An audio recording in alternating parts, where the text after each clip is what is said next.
Hello दोस्तों, आज मैं आपके लिए लेकर आया हूँ कक्षा 10वीं का विज्ञान का कुछ 20 महत्वपूर्ण ऑब्जेक्टिव क्वेश्चन जो आपके एग्जाम में हो गई हो पूछ देगा। चलिए, पहला प्रश्न कह रहा है कि प्रकाश के परावर्तन के कितने नियम हैं।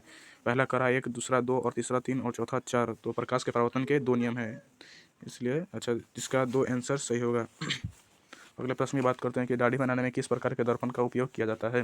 पहला समतल, दूसरा है उत्तल और तीसरा है अवतल और चौथा इनमें से कोई नहीं। तो इसका सही आंसर हो जाएगा अवतल दर्पण। नेक्स्ट करेंगे, फिर अगले प्रश्न की बात करेंगे।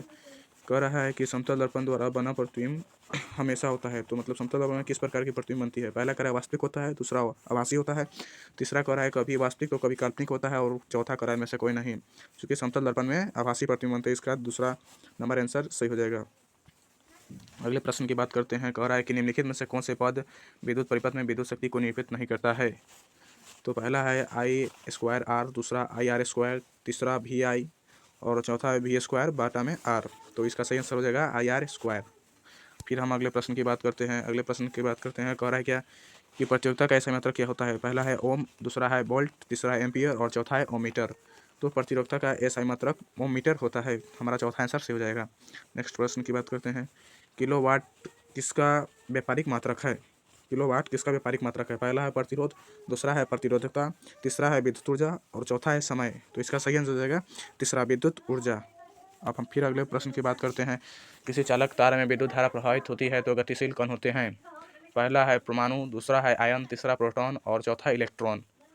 तो इसका सही आंसर हो जाएगा चौथा, इलेक्ट्रॉन। फिर अगला प्रश्न कह रहा है कि परिपथ में विद्युत धारा के मापने के लिए किस यंत्र का उपयोग होता है। क्या कह रहा है कि परिपथ में विद्युत धारा मापने के लिए किस यंत्र का उपयोग होता है।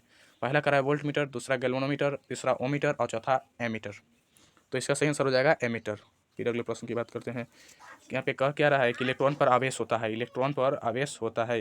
पहला कह रहा है 1.6 × 10⁻³ सेल्सियस, सेल्सियस नहीं सॉरी कुलाम होगा। उसके बाद अगला कह रहा है ऑप्शन 1.6 × 10⁻19 कुलाम, तीसरा कह रहा है 1.6 × 10⁻19 कुलाम और चौथा कह रहा है 1.6 × 10⁻13 कुलाम। तो इसका सही आंसर हो जाएगा ऑप्शन बी। फिर हम नेक्स्ट प्रश्न की बात करते हैं।